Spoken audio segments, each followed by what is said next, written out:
Olá a todos, tudo bem?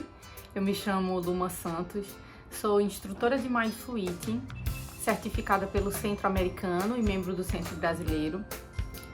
Sou também graduanda do curso de Nutrição e estou me especializando em comportamento alimentar. Hoje a gente vai conversar um pouco sobre o que é o Mindful Eating, a importância dele, né, para as crianças e também para toda a família.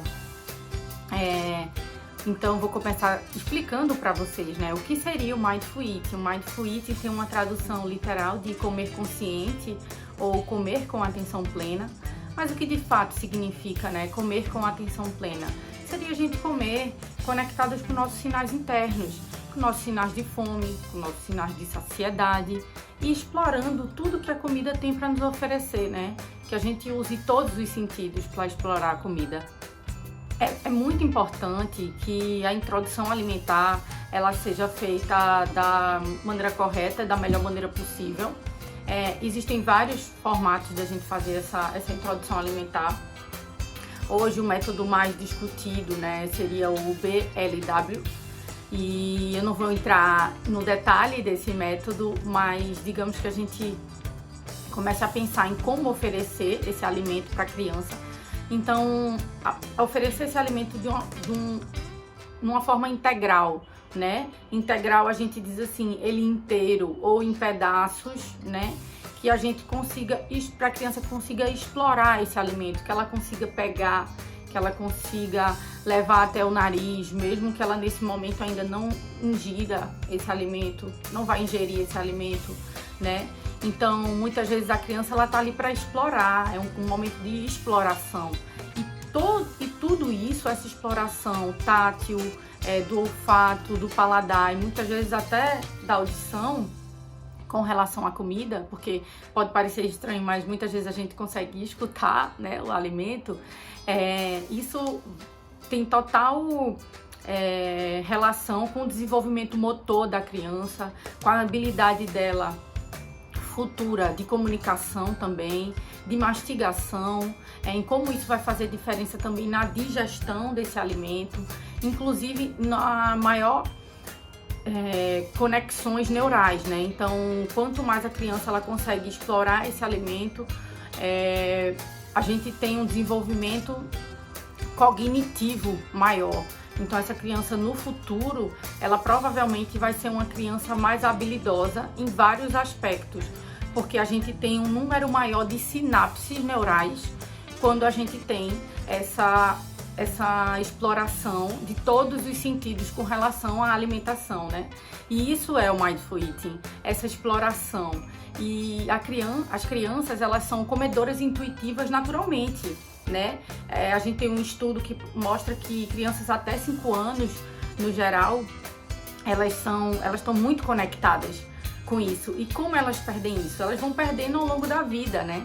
A gente vai perdendo isso, vai ficando adulto e a gente começa a comer por outros motivos, que não mais só fome, né? A gente começa a comer muito relacionado às vezes à emoção, ou algum sentimento, a forma de recompensa.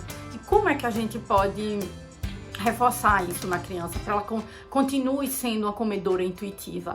É justamente a gente reforçar como é que a gente pode praticar o Mindful Eating, não é? Então, explorar sabores, texturas, como eu já falei, mas expor isso para a criança, fazer algumas atividades, né? Muitas vezes os responsáveis pela criança, né, podem ter essa ideia de fazer carinha, fazer algum bichinho, de brincar com o alimento. Pode sim ser interessante para as crianças que não tenham nenhum problema de processamento sensorial, né? E isso não é uma questão que é tratada na nutrição. Crianças que tenham alguma dificuldade, né, nesse processamento sensorial, a gente deveria realmente indicar para outros profissionais. Podem ser psicólogos, podem ser terapeutas ocupacionais, pode ser fonoaudiólogo, vai depender da questão que a criança apresenta. E como é que a gente pode identificar? Poxa, será que o meu filho ou minha filha tem alguma dessas questões? Por exemplo, a gente pode ficar mais atento para pedir uma ajuda Se você perceber que a criança come tudo na mesma paleta de cor, é muito comum a criança comer muito, por exemplo, arroz, aí frango, purê, batata frita, então ela fica muito nessa escala de branco a amarelo, né? Se a criança ela é muito acostumada e só quer comer muito vinculada a tudo misturado, sempre tudo na mesma textura, então a gente deve ter mais atenção quando esse tipo de coisa acontecer. Então a gente pode procurar uma ajuda, porque aí vai além da nutrição, né? Pais e responsáveis devem ter muita atenção com relação ao momento da alimentação mesmo. Então, nesse momento que a gente para se alimentar, como é que você está colocando essa criança? Você está deixando ela, às vezes, em torno de um monte de brinquedo, que às vezes está chamando mais atenção do que a própria comida? Essa criança está na frente de TV, está com o iPad, às vezes com o celular, com algum joguinho. Então, o ideal é que a criança ela não tenha outros estímulos, que ela esteja ali naquele momento realmente centrada unicamente na alimentação, na comida. E a importância nesse momento também de toda a família estar junta, né? A criança ela come muito pela repetição, como outros hábitos também. Então o comportamento dela vai ser muito espelho, muitas vezes, do comportamento dos pais, de irmãos mais velhos. Então a importância de toda a família estar reunida nesse momento para se alimentar junto.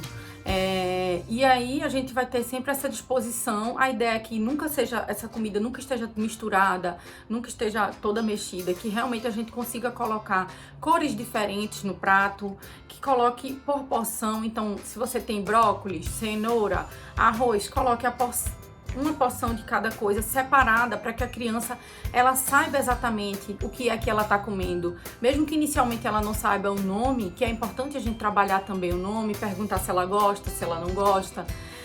Outra experiência que os pais podem fazer durante a mesa, né, durante a refeição, seria perguntar se é doce, se é salgado, se está amargo. Antes de começar a comer, a gente também pode perguntar para a criança qual o tamanho dessa fome, pode pedir para ela colocar a mãozinha no estômago, fechar os olhos e respirar.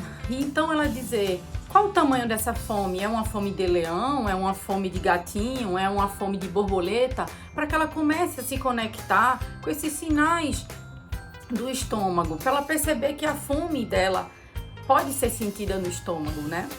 E com relação aos alimentos, as preparações, sempre inovar as preparações, dar texturas diferentes, ou do mesmo alimento, preparar ele de formas diferentes. Por exemplo, uma cenoura, ela pode ser preparada cozida, assada, de molho, como muitas vezes em bastão, ralada, cortada em rodelas.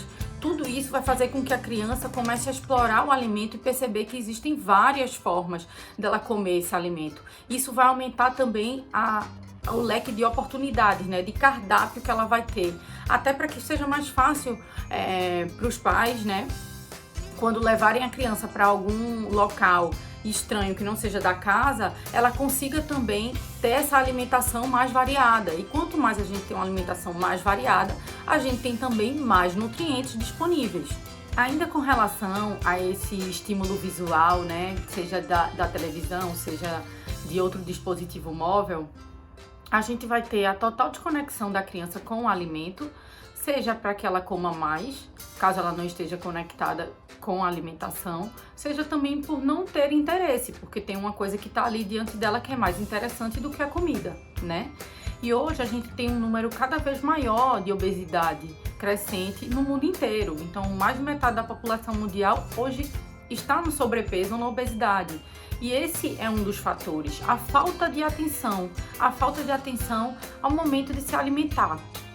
Em outros momentos da vida também. Mas quando a gente traz essa atenção para a alimentação, a gente também consegue ir mudando aos poucos outros momentos que a criança pode estar mais dispersa. E o que vai ser essa âncora pro aqui, pro agora? A consciência desse momento presente sempre vai ser a respiração. Então, é muito importante que os pais ensinem seus filhos, né, as crianças a respirarem. Então, óbvio que a gente respira o tempo inteiro, mas a gente muitas vezes não toma consciência dessa respiração. E para a criança é interessante a gente começar a trazer essa âncora às sensações do corpo.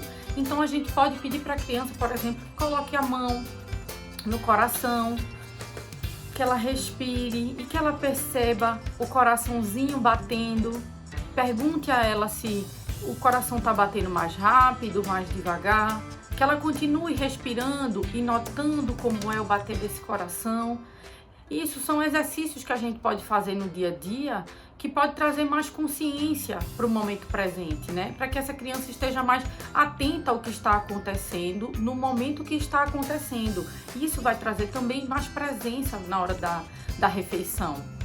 Por exemplo, ao final da refeição, a gente pode pedir para a criança colocar a mão na barriguinha e perceber, poxa, será que a minha fome de leão, se ela disse lá no início que a fome dela de leão tá saciada, como é que tá a barriguinha, como é que tá o estômago? Tá muito preenchido, ainda tem um espacinho, tá muito cheio, ainda cabe um gole ou dois de água? Enfim, a gente tem como ir investigando com a criança, né? Esses sinais de acordo com o preenchimento dela no estômago, fazendo ela se conectar com isso. Então, você como pai, mãe ou responsável da criança, o que é que você pode fazer? Primeiro, quando for oferecer uma alimentação para a criança, se possível, tire todos os outros estímulos que estão à volta. Seja digital, seja brinquedo, seja TV. Então, a criança ela deve sentar na mesa para fazer a refeição. Essa refeição deve estar num prato ou no recipiente que você escolher. De preferência sempre separado, né, em porções, nunca a comida misturada. A família deve estar junto com essa criança, também sentada à mesa. Você pode pedir para que a criança faça algumas respirações e você pode fazer junto com ela, inspirar e expirar. Isso traz ativação do sistema parasimpático, que é o nosso sistema de relaxamento, que vai trazer mais consciência para o momento. Depois disso, você pode perguntar à criança qual o tamanho da fome dela, se ela está com muita fome, se ela está com pouca fome. Você pode, dependendo da idade, começar a dar a liberdade da criança escolher a quantidade que ela coloca no prato, a quantidade que ela vai se alimentar, certo? Durante a refeição, a gente pode perguntar para a criança se ela está gostando do alimento, se a comida é mais molinha, se é dura, se é salgada, se é doce, para fazer com que ela se conecte com o que ela está comendo, né? Uma coisa que é muito, muito importante é a gente nunca trazer essa ideia de recompensa ou de punição com relação à comida. Muitas vezes coma tudo que você vai ganhar à sobremesa. Então, coma isso aqui que é mais saudável, né, para comer depois o doce. Então a gente começa a julgar as comidas como boa ou ruim, mais saudável, menos saudável. Isso pode ter algumas complicações, né, futuras, porque a gente fica sempre nessa ideia de recompensa, né? Por exemplo, para os pais, né? Quem nunca às vezes trabalhou e no final de um trabalho muito difícil, de uma complicação que teve talvez com o chefe, disse assim, poxa, hoje eu mereço isso, eu mereço comer isso. Vem muito dessa relação que a gente tem da comida depois de passar algo difícil ou desagradável, eu me dou uma recompensa com comida. E quando é que isso começa? Quando eu começo a me recompensar, a criança, né? Nesses momentos de ela vai comer uma coisa às vezes que ela não gosta, para ganhar a sobremesa depois. Então ela está motivada ali pela alimentação a comer a sobremesa. Na verdade, a criança ela precisa estar motivada durante a refeição. Ela precisa se motivar com esse alimento que está sendo oferecido para ela. Para isso, eu posso perguntar à criança também o que ela gostaria de comer, né? Fazer um prato bonito, colorido, que atraia os olhos dela, né? Que chame a atenção dela para esse momento. Por isso é tão importante essa desconexão de televisão, de jogo, de celular, né, e de brinquedo, para que ela consiga prestar atenção na comida, no prato dela. Nós temos alguns materiais que nós podemos usar para poder trabalhar com as crianças, essa ideia de estar mais consciente, de estar mais presente, de trabalhar a respiração, que isso vai trazer mais consciência para o momento da alimentação. Então, o que eu posso fazer? Aqui tem esse material que eu gosto muito de indicar, que ele tem 50 exercícios, são vários cartões, cada cartãozinho desse, né, são exercícios para a gente praticar mindfulness com as crianças. O mindfulness é justamente a base do Mindful Eating, que é a atenção plena. Então, aqui tem algumas atividades que são de respiração, de foco, prestar mais atenção, mas também tem algumas atividades com alimentos também. E são bem interessantes. A gente tem também, hoje em dia, disponíveis, né, em vários canais digitais, se a gente colocar Mindful Eating, se você buscar por Mindful Eating para crianças, existem muitas ideias na internet, em alguns canais, que mostram como a gente poderia desenvolver essa atividade. Mas o ponto-chave sempre vai ser trazer a criança para o aqui e para o agora, para o que ela está fazendo, né? Para o tamanho da fome dela, após comer, como ela ficou, como a barriga dela ficou. Será que ela precisava, talvez, se você perceber que a criança está comendo muito, será que ela precisava de tudo aquilo? Como ficou essa barriga depois de ter terminado a alimentação? Outra coisa também, que por serem comedoras intuitivas, as crianças elas têm essa sensibilidade maior e vão perdendo com o tempo.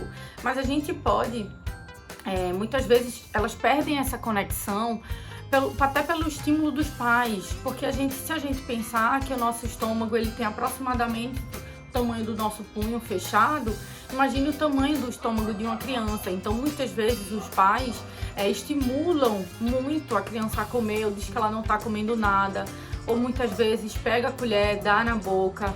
Então, é muito importante que a criança ela tenha essa autonomia de deixar no prato, de dizer que não quero mais essa comida. E você pode perguntar a ela por que ela não quer mais essa comida. Se é por causa do estômago, se é porque ela está muito cheia, né?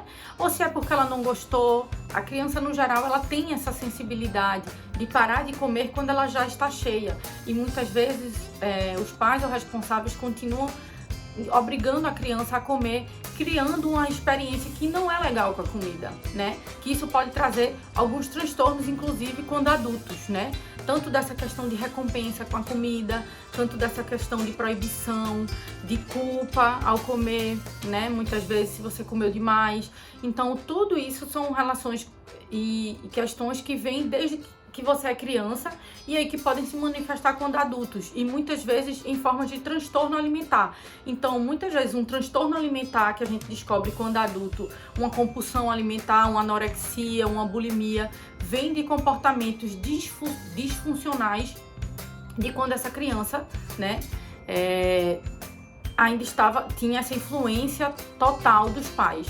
Então, né, pais irresponsáveis, deem autonomia para as crianças, explorem texturas, cores, sabores diferentes, ofereçam a maior variedade que vocês puderem de alimentos e apresentação também de forma diferente. Vocês podem sempre explorar isso junto com a criança. É muito importante, né, que a família esteja sempre junta e unida nesse momento, sempre focando na respiração, no aqui e no agora. Obrigada!